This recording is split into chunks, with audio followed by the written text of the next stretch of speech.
अस्सलामुअलैकुम, welcome to my channel. जिस किसी ने फ़र्स्ट टाइम हमारी वीडियो को क्लिक किया है तो काइंडली पूरी वॉच कर लेना, आपकी बहुत बहुत मेहरबानी होगी। तो खैर जी, चलें बढ़ते हैं अपनी वीडियो की तरफ। ये राइस जो थे ना, मेरी फ्रेंड की तरफ से आए थे। आप लोगों ने कहना है कि रोज़ इसके पास कुछ ना कुछ कहीं ना कहीं से आया रहता है, तो ये सच्ची बात है, क्योंकि नेबर्स सारे माशाल्लाह से अच्छे हैं। तो टाइम टू टाइम हम भी भेजते रहते हैं, तो वो लोग भी भेजते रहते हैं। तो खैर जी, उसके बाद मैंने रात को कोई खाना नहीं बनाया था, सिर्फ ये राइस खाए। और उसके बाद हाँ, मैंने फ्योनियाँ थोड़ी सी बनाई थी और वो सबको खिलाई और हम लोग सो गए, क्योंकि मुझ में हिम्मत ही नहीं हो रही थी कि मैं उठ के उठूँ खाना बनाऊँ। तो खैर जी, सो ही गए फिर हम। और एक तरफ ये तूफ़ानी बारिश, अल्लाह ताला रहम फरमाए, बहुत ज़्यादा बारिश हो गई है, बहुत ज़्यादा बारिश हो गई है। अब तो ना वही बिल्कुल बरसात वाली फ़ीलिंग आ रही है। जैसे सख्त गर्मी होती है और बारिश हो के ठंड लगना शुरू हो जाती है। तो अल्लाह ताला रहम व फज़ल व करम फरमाए हम पर, हमारे मुल्क पर और किसानों पर, ज़िम्मेदारों पर। तो अल्लाह ताला ने रहम फरमाना है बेशक। तो खैर उसके बाद आज जो था ना, मैंने बच्चों को छुट्टी करवा ली थी स्कूल से। ज़ल्फ़ा अकेली गई थी स्कूल और ईशल और इब्राहिम घर पे ही थे। अच्छा ही हुआ छुट्टी करवा ली, वरना तो बेचारे बारिश में जाते। और पढ़ाई तो ज़ाहिर स्टूडेंट्स जो हैं इस तरह के मौके पे कम ही आते हैं, तो फिर इतना ज़्यादा होता नहीं है पढ़ाई वाला सीन। तो वही मैंने इनको बिठा के ना आज घर पे तसल्ली से पढ़ा लिया। तो खैर जी, बच्चे जो थे ना वो इनको पढ़ाने के बाद फिर मैंने कहा अच्छा कुकिंग वगैरह कर लूँ। अब सब्ज़ी वगैरह बना रही थी, तो सब्ज़ी बनाते बनाते ना जहन में तरह तरह के ख्याल आ रहे थे। और ख़यालात ये आ रहे थे कि हर किसी के ख़ानदान में ना कोई एक ऐसा बंदा होता है जो कि ना अपनी फ़ैमिली में रौनक लगाए ही रखता है। रौनक मीन्स अभी आप लोग समझ रहे हैं ना, क्योंकि सबकी फ़ैमिली में ही ऐसा बंदा होता है। चलो वही जो जैसे पुप्पो ख़ानदान में मशहूर है कि जी बड़ा वो रोला बनाने वाली पुप्पो लगती होती हैं। तो अल्लाह माफ़ करे, मतलब पुप्पो के अलावा और भी कोई ना कोई, हर फैमिली में कोई ना कोई इस तरह का इंसान होता है जो कि ना हर टाइम रोला बनाई रखता है।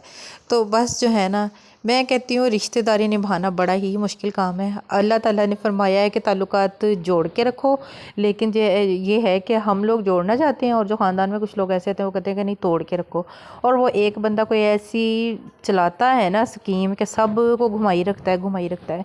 जैसे हम लोगों ने वो एक छोटे होते, पता नहीं 7 क्लास में कि 8 क्लास में, कि पता नहीं 9th 10th में, मुझे तो ये भी नहीं याद, एक चुगलखोर सबक था वो पढ़ा था। तो उससे ना वो मुझे याद आ रहा था कि देखो ख़ानदान में रौनक हर टाइम किसी ना किसी एक टॉपिक, मतलब कोई ना कोई जो है ना वो एक्टिव रहता है। जैसे सियासत में कोई ना कोई टॉपिक एक्टिव रहता है ना, इसी तरह अपनी फैमिली में भी कोई ना कोई टॉपिक हमेशा ही एक्टिव रहता है। तो कुछ ना कुछ हुआ ही रहता है रहता है। और उन लोगों को जो है ना, मैं कहती हूँ ऐसे टॉक्सिक रिलेटिव्स जो है ना, उनसे दूर रहना चाहिए। पहले शुरू में क्या होता था, छोटे होते तो बंदे को समझ नहीं होती, बड़े होकर उसे थोड़ा सा रिश्तों की समझ आना शुरू होती है। तो आपके पास अच्छे रिश्ते होना ये आपकी बहुत बड़ी लक होती है। तो अल्लाह ताला का शुक्र है, अल्लाह ताला ने हमें तो बहुत अच्छे रिश्तेदार दिए। लेकिन कुछ लोगों को मैं देखती हूँ कि ना इतने टॉक्सिक रिलेटिव्स होते हैं, जब कोई फ्रेंड्स वगैरह आके अपनी स्टोरी सुनाती हैं तो फिर जो है ना वो बड़ा फ़ील होता है कि हाय ये किस तरह, मतलब इस तरह के लोग भी होते हैं, इतना कोई टफ़ टाइम दे देते हैं कि नाक में दम कर देते हैं।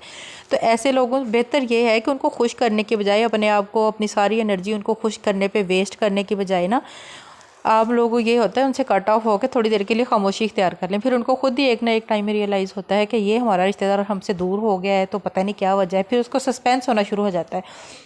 जब तक आप उनके पीछे लगे रहते हैं ना, तो तब तक तो रिश्तेदार कहते हैं कि बस हम ही पता नहीं कोई ख़ास ही चीज़ थे जो ये हमारे पीछे पड़े हुए हैं। तो जब उनको छोड़ते हैं ना, तो फिर उनको जब रियलाइज़ होता है तो फिर वो खुद ही आपके पीछे आते हैं। यहाँ पे हमारे एक मतलब एक काफ़ी अच्छे ही थे, एक अब अंकल कह लूँ या भाई कह लूँ। तो वो भी एक दिन रिलेटिव्स की बात कर रहे थे। कहते पहले एक ज़माना था कि हमारे जो भी रिश्तेदार होते थे ना, वो सामने से वार करते थे। जिस पे वार करते थे उसे भी पता होता था ये मेरा दुश्मन है। और लेकिन अभी जो ज़माना आ गया है ना, इसमें रिश्तेदारों का पता ही नहीं चलता। अब रिश्तेदार मुँह पे तो बिल्कुल ठीक रहते हैं, लेकिन आपका पीठ पीछे से वो आपको वार करते हैं। तो दूसरा ये है कि रिलेटिव्स में अपने सारा कुछ होता है, मतलब शरीका बरादरी वो तो चलो हो गया, लेकिन अपने बहन भाई जो है ना, उनमें ये चीज़ ख़ास तौर पे नहीं होनी चाहिए।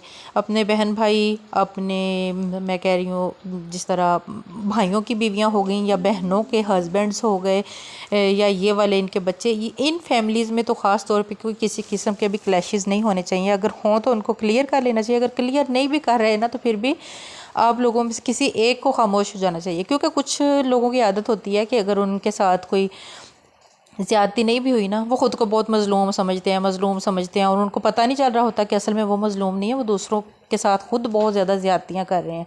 और उस मज़लूमपन के चक्कर में ना फिर वो ओवर रिएक्ट करते हैं। फिर उनको वो होता है कि हो यहाँ पे तो दूसरा बंदा जो है उसको थोड़ा सा फैमिली में किसी मेंबर्स ने उसको अच्छा फ़ील करवा दिया है तो मैं तो शायद डाउन हो गया हूँ। हालांकि ये नहीं होता, हर इंसान को पता होता है कि मेरे रिश्तेदारों में कौन सा कैसा है, कौन सा कैसा है।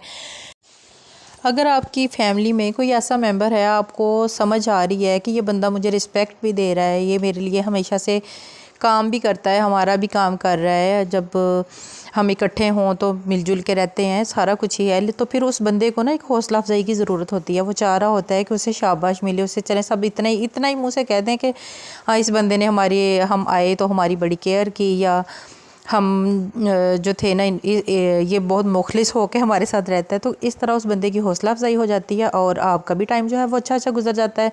लेकिन ये है कि लोग जो है ना वो एक्सपेक्टेशन से ज़्यादा रखते हैं। वो कहते हैं हमारी खिदमत तो खूब से खूब तरस बल्कि खूब तरीन हो, और ख़ुद जो है ना हमारा कोई हक़ जो है वो नहीं है, हमारा कोई फ़र्ज़ नहीं है, बस हमारे हकूक़ ही हैं। तो ये जब इस तरह होता है ना रिश्तों में, तो तब बड़ी ज़्यादतियाँ हो जाती हैं एक दूसरे के साथ। हर रिश्ते में हर किसी को ये सोचना चाहिए कि जब सब एक ही, फॉर एग्ज़ाम्पल एक फ़ैमिली में सब इकट्ठे हुए, अब उसमें ये नहीं है कि जो बंदा घर में रह रहा था चले वो मेज़बान तो हो गया, वो तो ठीक है, लेकिन ये नहीं होता कि ऊपर आने वाले जो है ना वो ऊपर से आने वाले सारे बस बैठ के तो उस बंदे को से एक बंदे को टफ़ टाइम दें। नहीं, सब मिलजुल के रहेंगे, सब मिलजुल के किचन का काम है वो मिल के कर लें, अगर कोई बाहर का काम है वो मिल के कर लें, तो उससे ये होगा कि अगले बंदे पे बर्डन भी नहीं बनेंगे, वो भी खुशी खुशी जो है अपना हमें एक्सेप्ट करेगा। और दूसरा ये होगा कि आप लोग जो है ना वो एक हेल्दी टाइम गुजारेंगे। इसी इशू में टाइम निकल जाए कि जी मैंने ज़्यादा काम किया तो उसने कम किया, उसने कम किया तो उसने ज़्यादा किया, तो फिर आपको मज़ा ही नहीं आएगा रहने का। फिर इकट्ठे होने का फ़ायदा ही क्या अगर आप लोगों ने इस तरह करनी है तो। दूसरी बात ये है कि कुछ इस तरह भी होता है कि हाँ मेहमान गया, घर वाले पीछे हो गए कि चलो अब इसी की ज़िम्मेदारी है, ये आ गया अब ये पूरे घर को संभाल ले। मतलब वो मेहमान नहीं, असल में इनफैक्ट तो वो घर का मेंबर ही है, वैसे तो वो घर का मेंबर ही है। तो लेकिन चलें, कोई कुछ अरसे के बाद अपने बंदा चला जाता है, कोई मैके चली जाती हैं, कोई ससुराल चली जाती हैं, तो फिर वहाँ जाके ये नहीं कि अब ये आया है तो यही सारा करे, नहीं, फिर उस पे भी सारा बर्डन डाल देना ये भी कोई सही बात नहीं है। और सबसे पहले तो हमारे जो बड़े हैं ना उनको ही ये सही फ़ैसले करने चाहिए। जब बड़ों को ख़ुद को पता है कि इतना अरसा हो गया, वो बहन भाई भी सबकी शादियां हुई, सब अपना अपना अलग हो गए, सब बहनें अपने घरों में चली गई, भाई अपनी अपनी फैमिलीज़ के साथ रहना शुरू हो गए, तो आगे अपने बच्चों को इस चीज़ पे मजबूर ना करें कि वो अब बहुत ज़्यादा अब जी मिलजुल के इकट्ठे रहेंगे। जब आप लोग नहीं रहे तो आगे बच्चे भी फैमिलीज़ में जब कोई नया बंदा आता है, जब ख़ास तौर पे बहुएँ आती हैं, तो वो वाला सीन नहीं रहता, आप लोगों को अलग अलग रहना पड़ता है। और इसके अलावा भी आपके रिश्ते कुछ जगह पे मामियाँ आपकी बड़ी होती हैं, कुछ जगह पे आप लोगों की खालाएँ जो हैं वो बड़ी ख़तरनाक हो जाती हैं। तो मैं ना हैरान होती हूँ कि ये किस तरह लोग इस तरह के रिश्ते जो है ना मतलब खाला जो है वो कोई किस तरह इतनी बुरी हो सकती है, किसी की पुप्पो किस तरह इतनी बुरी हो सकती है, किसी की मामी किस तरह इतनी बुरी हो सकती है, या कोई नंदे जो हैं वो किस तरह इस तरह हो सकती हैं, या कोई भाभियाँ जो हैं वो किस तरह इतनी नेगेटिव हो सकती हैं। तो रिश्ते निभाने के लिए ना हर तरफ से थोड़ा थोड़ा झुकाव हो तो फिर ही रिश्ते निभते हैं। अगर हर तरफ से झुकाव नहीं है ना तो फिर जो है ना रिश्ता निभाना बहुत ही मुश्किल हो जाता है। जैसे कि हस्बैंड वाइफ ही हैं, उनको किसी ना किसी बात पे कभी हो ही जाते हैं आर्गूमेंट्स। आप लोगों के भी जो मैरिड है उनको पता है इस बात का। तो उसमें फिर ये नहीं, दोनों जितना ज़्यादा वो करते जाएंगे कि बस मेरी ही ईगो है और मैं ही सब कुछ हूँ, तो फिर जो है ना फिर मामलात ख़राब होते हैं।